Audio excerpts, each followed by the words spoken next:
We are excited now to move to a good segue to state solutions to fight big money. And we're honored to have a state senator, a state representative, a third state senator could not be with us. Unfortunately, he's not feeling well, but Martha Fuller Clark, whom some of you will know, has been a champion of our cause. We wish her a speedy recovery in Portsmouth. But we're thrilled to have two of our leaders and to moderate this session, two of our board members, our board chair, Gordon Allen, and Rick Burton from Hanover. And we're just going to move this table up. Okay.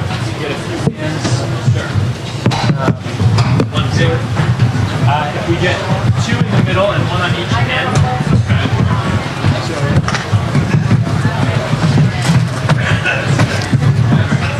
This will do it.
We are in the midst of a presidential primary, and so, of course, the emphasis has been on national concerns.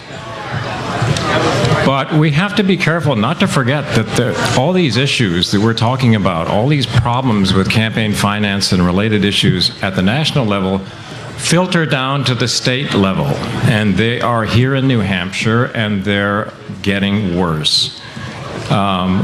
We have super PACs that are spending a lot of money in New Hampshire politics, and it's going to be more and more and more as time goes along, unless we can do something about it. On the bright side, though, there's a lot of work going on in the New Hampshire legislature to try to fix some of these problems. And we've had some successes, and we have some challenges. So the purpose of this panel is to give you an idea of what is happening locally and what perhaps we can do in the near future. My first person on the list, unfortunately, is not well today, and that is Martha Fuller Clark, but I want to mention her name, and you'll hear more about her later today. But she is the longtime senator from Portsmouth. And I asked Gordon Allen how long she had been a state senator, and he scratched his head and he said, "Oh, forever," which is perhaps not too precise, but gets the point across. I was hoping that she would be here so she could talk about Senate Bill 136, and if you're familiar with it, it is a bill that, had it passed, it would have put New Hampshire on record as being the 17th state to support a constitutional amendment to overturn Citizens United. SB 136 came within a whisker of passing in a very odd situation, and perhaps one of our other panelists will touch on that.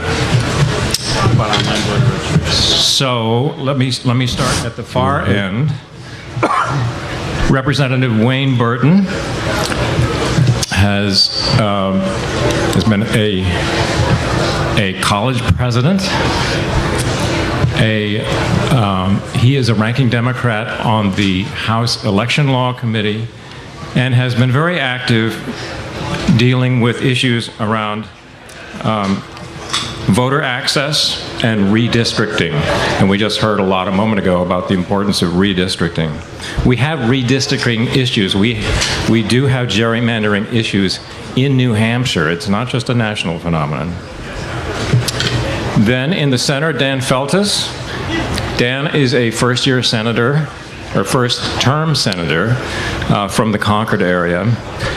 And he is a sponsor of a bill right now that would create funds to fund enforcement of campaign finance laws, which is key, and it's something we're not getting much of at the moment, and also to fund civic education in our schools. And then, last but not least, is Gordon Allen, who is the co-chair of Open Democracy. And if you don't know the relationship between Open Democracy and the New Hampshire Rebellion, Open Democracy is the organizational mothership of the New Hampshire Rebellion. The Rebellion is really a program of Open Democracy. Gordon has been fighting, I don't always like the word fighting, but he's been working on this issue, again, forever. And he's kind of the dean of campaign finance work in New Hampshire. He's also worked on a lot of other issues. He's a former legislator himself, so he knows a lot about the inner workings of the legislature and how to get things done. And so he takes the lead when it comes to legislative issues with Open Democracy. From a personal note, I can count on one hand the people that I consider mentors, actually less than one hand, probably 3 fingers. But Gordon is on that list. He's been very important to me as I've gotten to learn the ropes.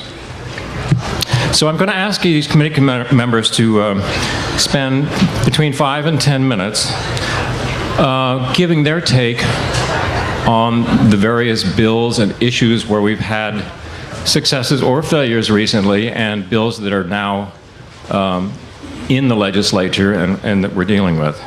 And I'd like them to focus basically on the 6 items that are in the We the People reform agenda. And just to remind you of what those are: 1, expose secret donors and require full transparency.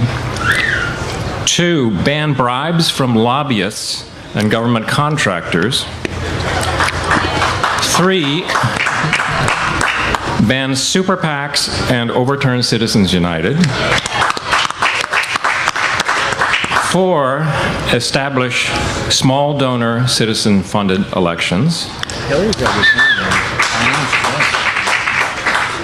5, end gerrymandering and modernize voter registration. And 6, close loopholes and enforce campaign finance law. Every one of these things applies to politics at the state level as well as at the national level. Even the one that says ban super PACs and overturn Citizens United, we can't do that in New Hampshire, but we can put New Hampshire on the record as wanting to do that, and that's an important thing. So with that, I will turn it over to our panelists. Didn't decide on an order here, so I'll let them choose how they want to go. I would think Wayne should go first. Let me start by answering a question that came up at the last session, as opposing a bill on prostitution. What I'd like to do is propose a bill preventing political prostitution, which is what we're here about today. I might file that sucker.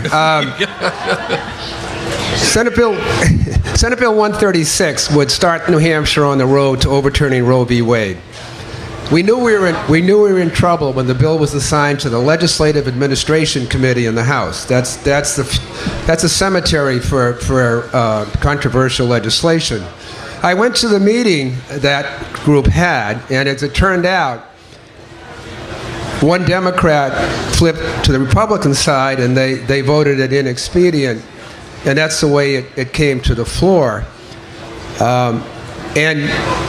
But when we took, that was the one we voted a couple of times, right? And for 20 minutes, we actually had a passed bill. We moved to reconsider because we knew the other party, the majority, might do that.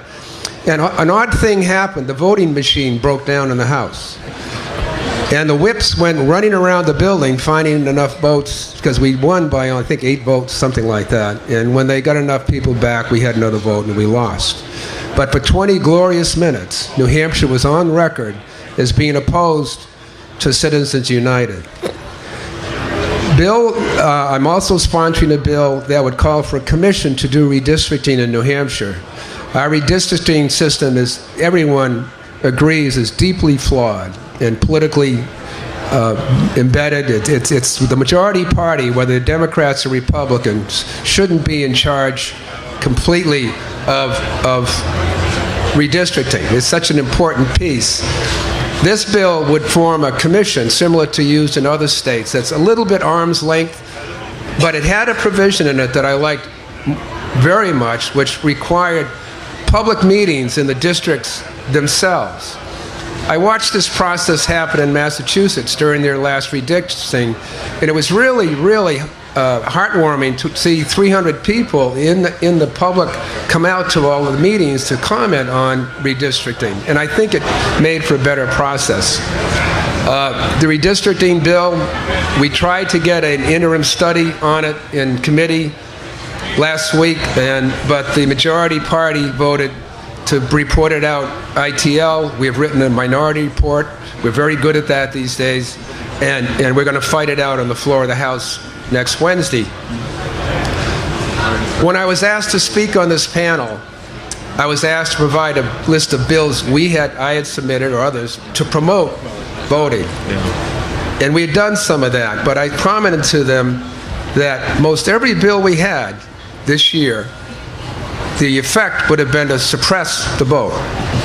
Waiting periods, redefining residency, redefining the Constitution, tightening up on the absentee voting, for example. We had to fight that instead of promoting it. And it's very hard to explain to you what it's like in the trenches on this one, because right now there is an active organization funded by David Cope called ALEC. ALEC is an organization that looks benign. They invite legislators to meetings in Las Vegas. They wine and dine them, give them a good time, and then they hand them an envelope of what they call model legislation. Those representatives, and there are some in the New Hampshire House, come back to Concord and they file those bills as if they're theirs. They're not. We had legislation that I co-sponsored that would make ALEC have to file as a lobbyist in New Hampshire because they're behind. There's no disclosure. And I argued very hard that they're just another feeding at the trough. But it's very dangerous because, and we tried to get another bill to at least identify on the legislation that this legislation was not written in New Hampshire. It was written in Nevada or someplace else. But that's the depth. We have to get the money out of politics. We have to get the Koch brothers to disclose their money. Read Dark Money. It's #2 on the New York Times bestseller list. If you haven't already, it's a great book. I'll be happy to answer any questions in the next set of comments. I also want to thank Arnie Arneson. I sat in front of her in my first term in the House when she was nursing her young daughter. I helped pass the daughter around the House. It was a very touching moment in the New Hampshire House. It only happened there. Thank you.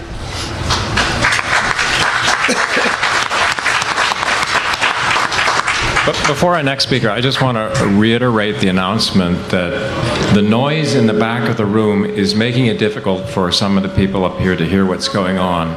So we're happy that you are visiting back there, but please tone it down or go outside. It's lovely outside right now. Thanks.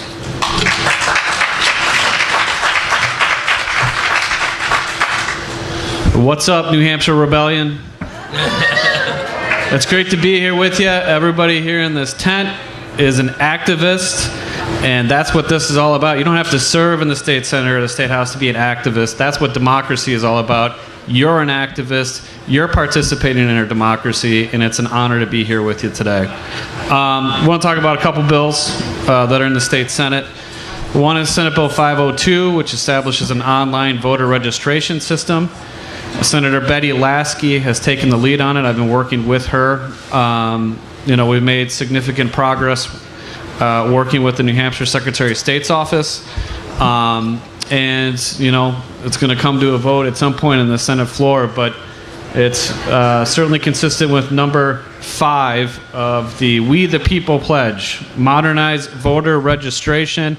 We're doing all kinds of stuff online. There's no reason why folks shouldn't be able to register online to vote. You do so many other things online, and especially younger people would maximize that. Second bill that has a hearing on Wednesday, Senate Bill 518.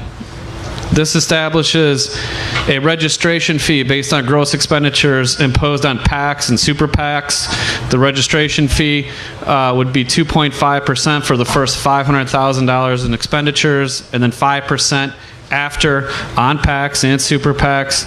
And what does it fund? It funds enforcement of our lobbying laws, our disclosure laws, our registration laws at the Attorney General's office. That's what that registration fee is going to fund. The spending from PACs and super PACs results in increased regulatory pressure on the state. There's no reason they shouldn't be paying for the enforcement of our laws. And so that's what the bill does. The bill is scheduled for 9:30 a.m. Wednesday in Legislative Office Building 102. This is Senate Bill 518, 9:30 Wednesday morning, Legislative Office Building 102. Should be an interesting hearing. As you may know, the Center for Public Integrity gave New Hampshire a D- because largely because of our lack of enforcement of our disclosure and campaign financing laws. And so this bill goes right at the heart of it. The first $500,000 from this fee will go to the AG's office for enforcement of our laws, our disclosure, registration, etc. And any overage would go to a civics education fund. Because with increased spending, people, our newest voters graduating high school, ought to have some increased civics education because they are flooded with information from all sorts of points of view. And you know what? The PACs and super PACs who are spending the money ought to put forward some amount of money to civics education. It's so important. Civic engagement's going down, and we need to ramp that up. And by helping to fund an innovative civics education fund, hopefully we can make some good steps forward on that. So that's up on Wednesday. If you have any interest, come on out, Legislative Office Building, room 102. And then that's basically it. There's some other bills, but I think Gordon will talk about them and we'll answer any questions. Thank you very much.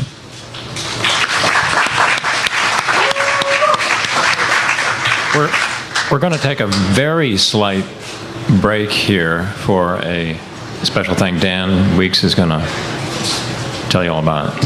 Is Sam Waterston? There he is. We are sad to bid farewell to actor Sam Waterston, who's been with us since yesterday, since making the 5-hour trip up from Connecticut. And I asked if he would just say a few closing words to all of you for gathering before he hits the road. No, Dan gave me permission to say thank you so much for this tremendous injection of adrenaline into me, who has been associated with this question for 9.5, going on 10 years. And I came up here looking for hope, and I got it.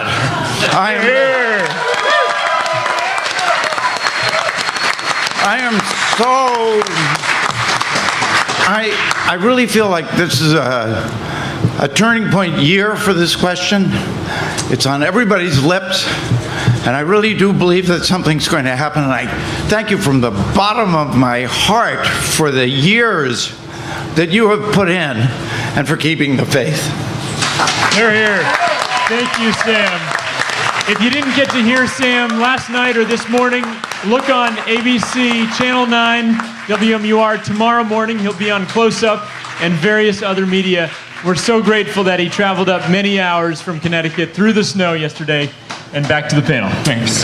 Gordon, you're up. Thanks. I just wanted to start off by turning your attention to the portrait behind us, who is Granny D. Haddock. I think for a minute, let me go look. She appears to be smiling. But what's really important here is Granny D never gave up. She kept pushing and pushing for this, to get rid of this injustice in our society. And we don't give up either at Open Democracy and New Hampshire Rebellion. So I'm going to tell you a story, a good news, bad news story to start. That being 2014, we passed Senate Bill 120, bipartisan. Actually, the guy who has hurt us, House Speaker Sean Jasper, was responsible for us passing this on the floor. So it's one of those ironies of politics. We finally closed some loopholes that the big independent PACs were using, like Americans for Prosperity, to avoid disclosing both their expenditures and who was giving the money. We felt, elation. So now the real world hits. It's 2015, 2016. We actually had this in place for the 2014 election. So what happened, and why the 6 pieces in our agenda are so important. It's a package. We have eventually, mega money is so powerful, unless we pass all 6, we aren't going to make it. And this is a good example. So we finally closed that loophole, right? Good news. Bad news is the election comes, certain of these large PACs like AFP didn't even register, ignored the law. So what do? Our only recourse is to go to the Attorney General, they're the enforcement. We put in 4 complaints, formal complaints against these groups for not registering in October, November. We heard back only after the Concord Monitor did a series on 2 of them. We have not heard yet. It is, ladies and gentlemen, 2016, to show you how justice delayed is justice denied here. So we aren't giving up. The wonderful bill that Dan has put in, to find part of their problem is they have 1/5 of attorney over at the AG's office that's responsible for this. So they do not have the firepower, certainly to take on an organization like Americans for Prosperity that probably has 55 lawyers at their behest.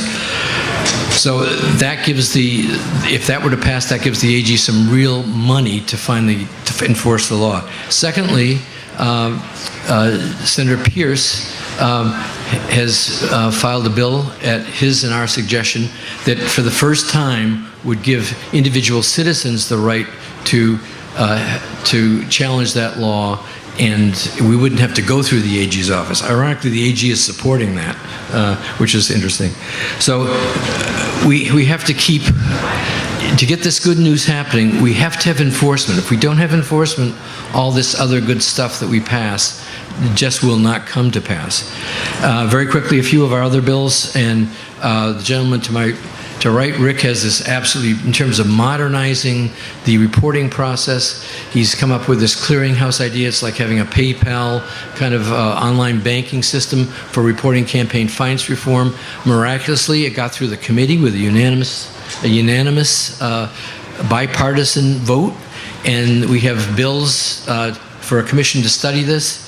And we have 2 pilots as bills that will actually, for the first time, get us into the 20th century, maybe even slightly into the 21st, in terms of having online, real-time reporting of campaign expenditures and receipts. So right now, it's only done on 4 or 5 times a year, and this is not what we need. What we need for real disclosure, for real transparency, is we need it all year round, and we need it so you can go right online and do that. So that's the kind of bad news, good news, and the way we're working ahead. One other slight comment on Rick's clearinghouse bill, which we're very excited about, is it relates very much to the very important piece of establishing small donor citizen-funded elections, which is a key piece that you've heard so much about today.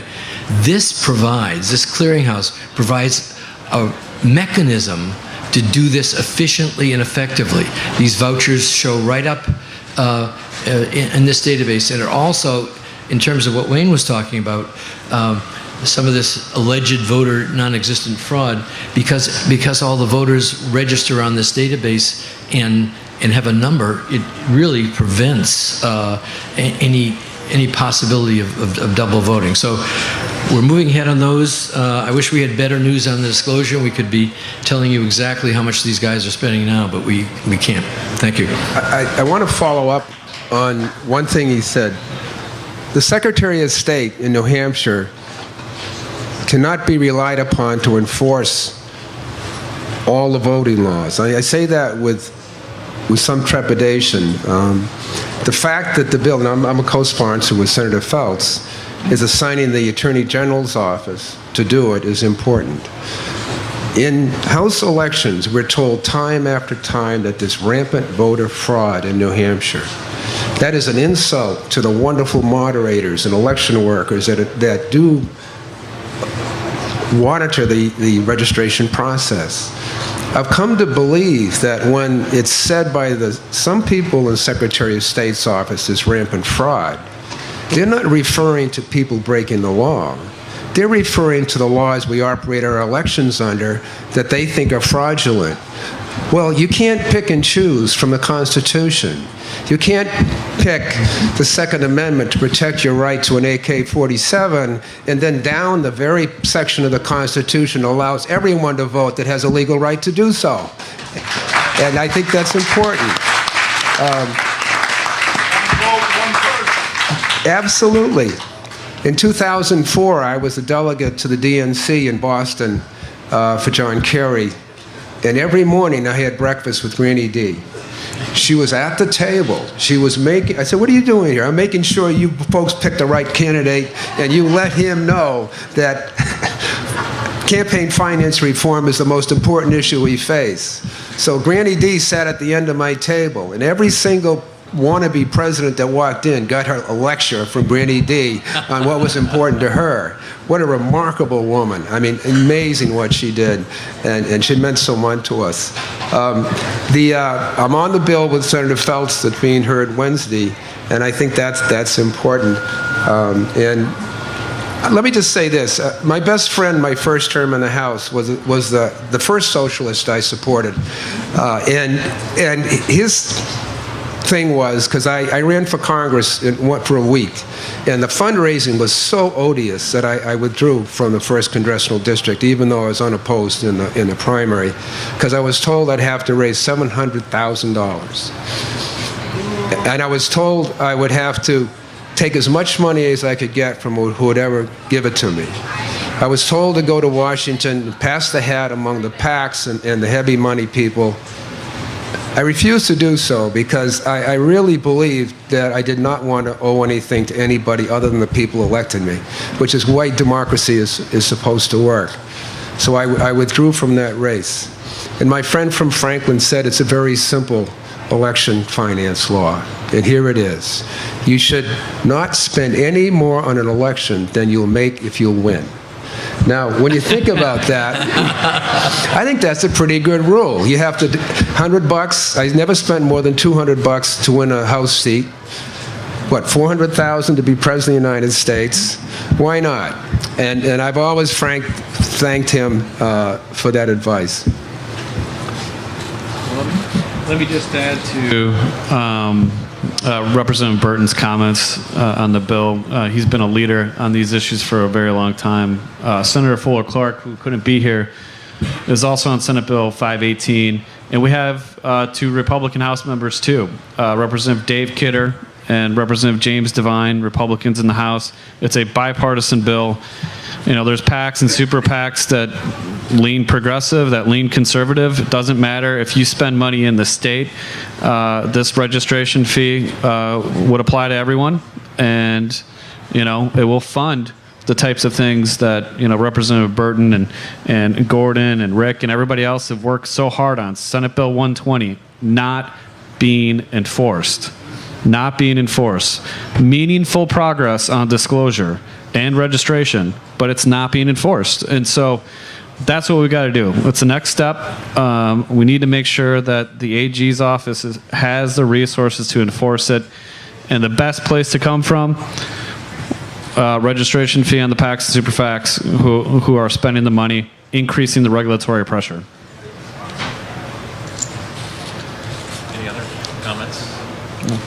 If I could just make one comment, it would really fake out people in the legislature if we had a ton of people showing up on Wednesday morning, because they're expecting about 3. So when they see a packed room on this bill, they would be surprised. With that, we have a few minutes left, and so I would certainly entertain questions from the people in the audience. Right in front. Yes, right here. Does this work? I'm curious to know why the governor hasn't weighed in on the fact that the Attorney General doesn't follow the regulations and bring these parties to account. The question is, why hasn't the Attorney General weighed in? Why hasn't the governor? The governor, excuse me, weighed in on this lack of enforcement. Is there somebody who can do a microphone up here? Zanny? That'd be great. I guess that one works.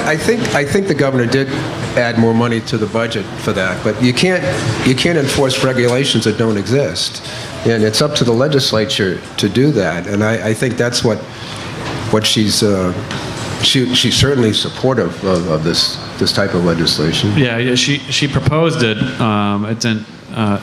My understanding is she proposed it in the budget. Wayne and I were just conferring increased funding for enforcement, but that, you know, didn't make it out of the House and Senate. So 2 months ago, I went to a forum where David Souter and Judd Gregg spoke, and the forum was on engaging more young people in our elections. They were critical of young people and others not voting. Our voting record is not well. It's good in New Hampshire, but it's still not good enough. And David Souter pushed very strongly on the civic education piece, and Judd Gregg pushed very strongly on using the internet. So I get up to speak in Q&A at the end in my own raucous way and said, you know, to both of you, I've spent the last year trying to prevent laws being passed to suppress elections.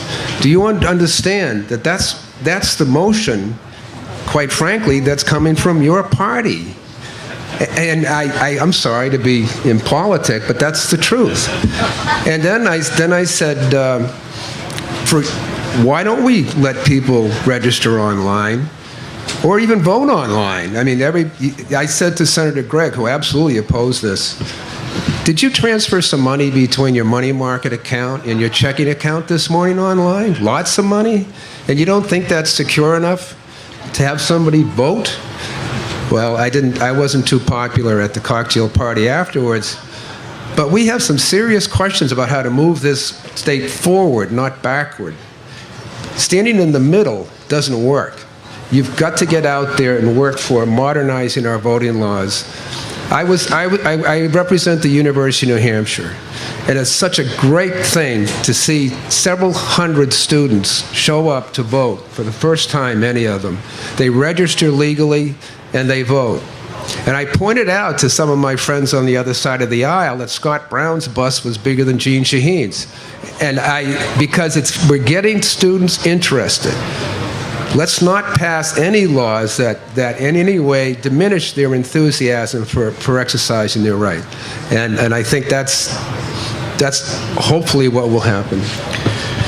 I'll just add to that in this context. Talk about lobbying, and there's a lot of folks running around the State House with orange badges that signify that they're a lobbyist. I used to do that. I worked at New Hampshire Legal Assistance. I represented low-income folks and those interests, but still I had an orange badge. And now serving in the state Senate and sitting on committees, I can tell you that when folks without orange badges, the folks without the orange badges come in and testify, that is way more impactful. When you come in and testify and say what is compelling to you personally, that's way more impactful than one of the folks wandering around with an orange badge on. So what you're doing right now, participating in our democracy and activism, what you may be doing hopefully Wednesday morning, showing up on Senate Bill 518 and testifying, it's so important.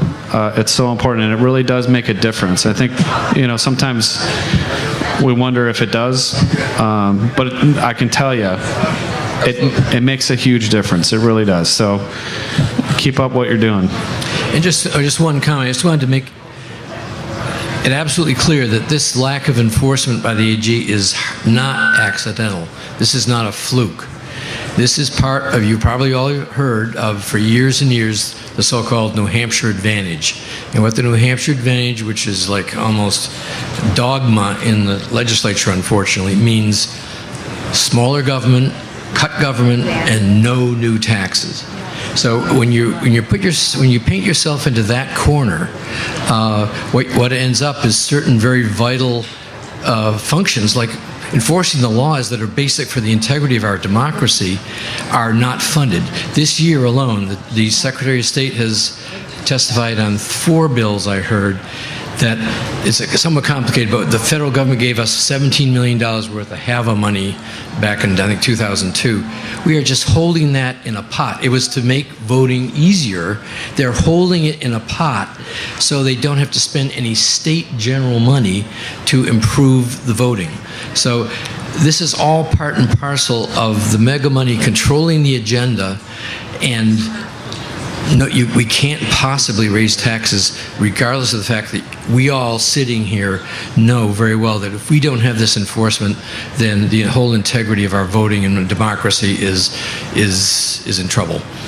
And it gets worse. We've asked for an audit of those funds, and they will not provide it. So we are going to file legislation requiring the Secretary of State to provide an audit of what those funds have been used for and find out if they're going to the right thing. It's very important. I want to do a commercial for this organization.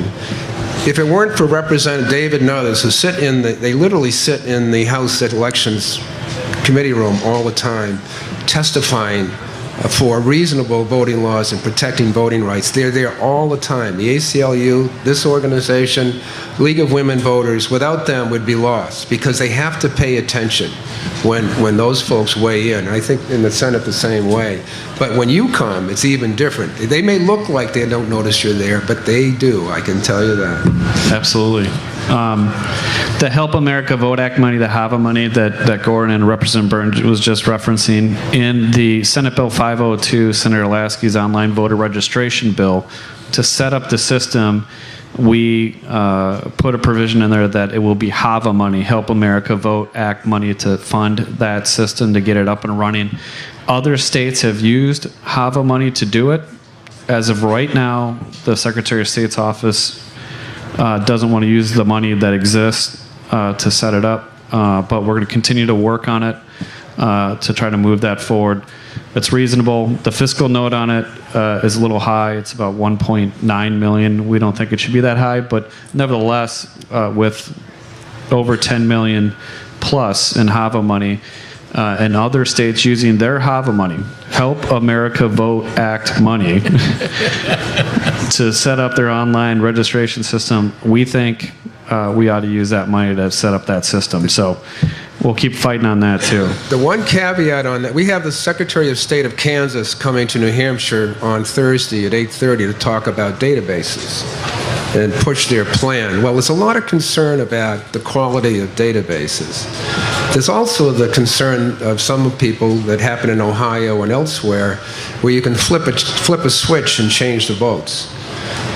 So we're going to have to watch that very carefully. We have to modernize our system.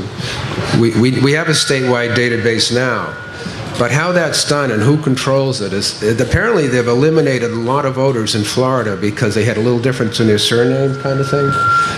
Well, if you have control of the database, and apparently that's happened in Kansas as well. So I've been prepped with some questions to ask the Secretary of State of Kansas, who's been brought in by the Secretary of State in New Hampshire to give us an example of how to do this. We'll watch that very carefully. At 8:30 in the morning is an unusual time, but I hope some public show up to listen to this, because apparently there's a bill to do something along those lines. Thank you. We have time for a couple more questions. Rick, there's a question over Yes, right here. Thank you. I don't mean my question to be ad hominem for the incumbent Secretary of State. We all know who he is, but I would like to ask you whether his delegating the responsibility to the AG's office, which he knew to be understaffed, whether that's a coincidence or a factor of overwork in the Secretary of State's office, or why it was necessary. Well, I just want to point out that the Secretary of State had plenty of money to buy Polaroid cameras to provide every single polling area in the state to take pictures of those nasty people like my wife who refused to show an ID to get an affidavit. And I'd do the same thing if I weren't elected to. But he had money to do that, something we didn't need, instead of spending on something we do. I do think it makes some sense to, the AG's office has attorneys that, represent the state. And if a PAC or super PAC or a politician is violating state law in any way, shape, or form, or a lobbyist, the AG's office with our state attorneys that represent the state in enforcing state law, that's the appropriate place, I think, to fund in terms of enforcement of disclosure, registration, election, and lobbying laws. And again, hopefully we'll be able to make some progress in actually funding that position. I'll just note this too, in addition, it's not just PACs and super PACs, politicians have to pay the fee too. So I run for re-election and I spend whatever amount, I have to pay the fee, so. Another question? Yes.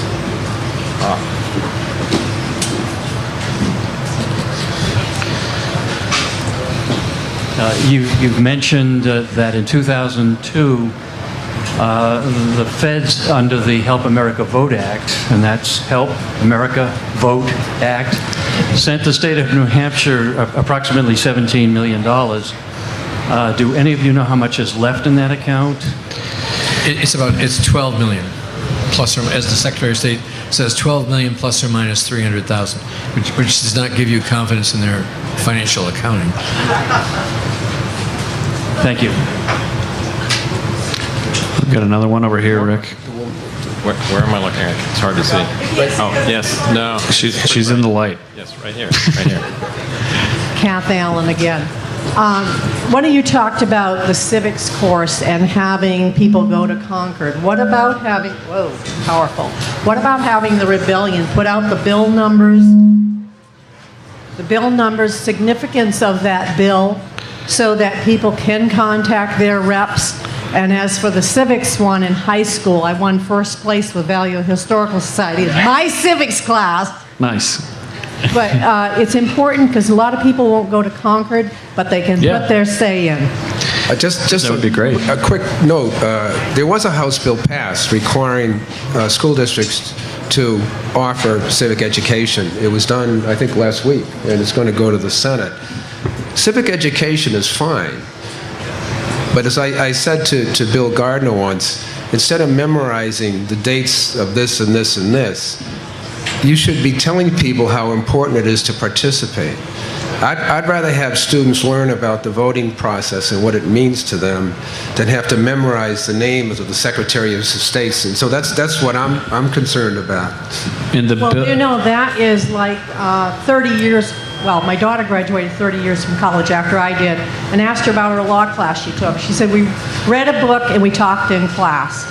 30 years after I'd had a similar class where I had to go do law research and do precedents. So that could be incorporated into the civics. The bill that Representative Burton and I are working on that has a hearing Wednesday morning, it has the language is an innovative civics education fund. A committee of social studies teachers will develop the parameters of it, but the goal is to increase civic engagement, not simply and critically analyze the information that's out there, because there's more and more of it. And that's the goal of this particular fund. So school districts that develop innovative civics education fund to help the new generation of voters deal with all of this information. If you can think of speech as a swimming pool, and all of the the speech in the pool is water, well, that's going up and up and up and up. And if the voter is a swimmer in that pool, we got to throw them a life raft. Innovative civics education will help with that, and with declining civic engagement, as Justice Souter talks about all the time, working to advance that with this fee is something that Representative Burton and I feel strongly about. It has to be done. When I did civic engagement at North Shore Community College, it was civic engagement across the curriculum. Students learn best in context-based learning, I think. We had a huge service learning course program where people went in the community, learned what public policy did. Now, I had a campus in the city of Lynn, if you know what I'm talking about. But we also registered 1,000 voters on my campus. We had the voting site for East Lynn on our campus. We created excitement about voting. It's a new world, and I'm just worried that if we demand a course on civic engagement, you'll get into here's the book, read it, and take a quiz, as opposed to learning the important. What you're sounding like is more what I would have in mind. We have time for just one more question. This is not actually a question. It's just two quick comments. The first is that I'm a former teacher, and there was a program, I'm not sure if it was New Hampshire Council on the Arts or New Hampshire Humanities, that started a program, Constitutionally Speaking, and Right. it was phenomenal. It changed the way that I taught, and they have a lot of lessons and everything. Like, you don't have to reinvent the wheel, so maybe coordinating with funding that, and it would not be, here's the textbook, read this. It's fabulous. So I encourage contact with them. And the second thing I just wanted to ask is, could you please clarify the dates and times this week that you want people in Concord for? So the date and the time, thanks for that. The date and the time for Senate Bill 518, which is the registration fee on gross expenditures of politicians, PACs, super PACs to fund the AG's office enforcement, and any overage goes to an innovative civics education fund. It's Wednesday morning at 9:30 a.m. Wednesday morning at 9:30 a.m. in the Legislative Office Building, room 102. So the State House, and then right across the street on North State is the old post office, cobblestone gray building. That's where it's at, the Legislative Office Building, room 102, in that building. And, getting to the other point about whether or not the New Hampshire Rebellion would encourage, emails and phone calls too, that would be up to, I think, Dan and others, but I would certainly welcome it. So, And if you show up, I will personally welcome you at the door.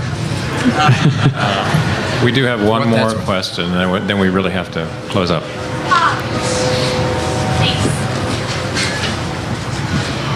As a young person who just got out of public education high school a couple years ago, I agree with the importance for civic education, and I also think that it is vital that it's not just looking at a book and memorizing dates and times.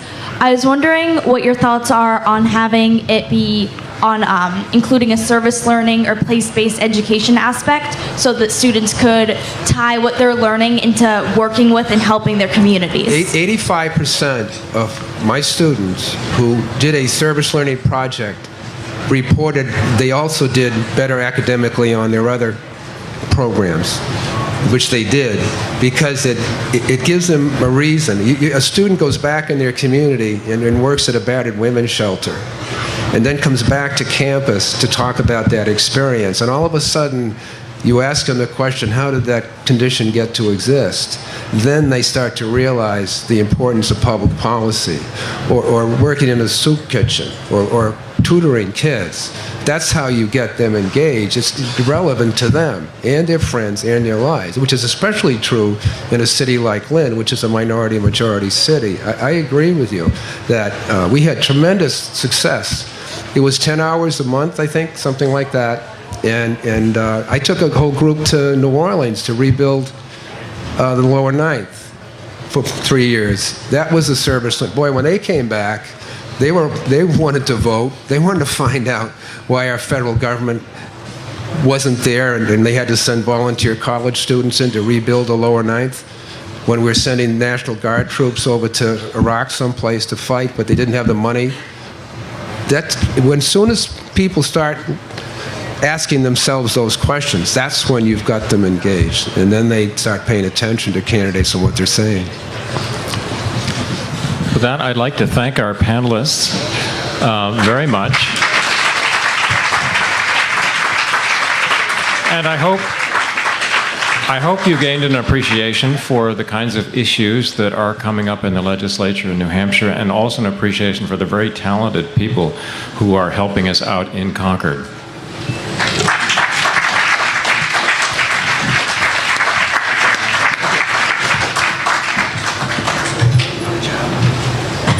Thank you so much. And take your water bottles. You've earned them. Absolutely. Once again, thanks to State Senator Dan Feltus, Representative Wayne Burton, leaders in Concord who are carrying this Fight Big Money movement forward. As Dan mentioned, there's a hearing coming up Wednesday morning. We will help to get information out about that. But in addition to walking and talking and being here at the convention, we need you. We need you to be part of moving concrete reforms forward. This is one terrific example, and there are many more that we are working on, and still more that we hope to work on next year as the legislature changes and we can move towards some really ambitious reforms in New Hampshire.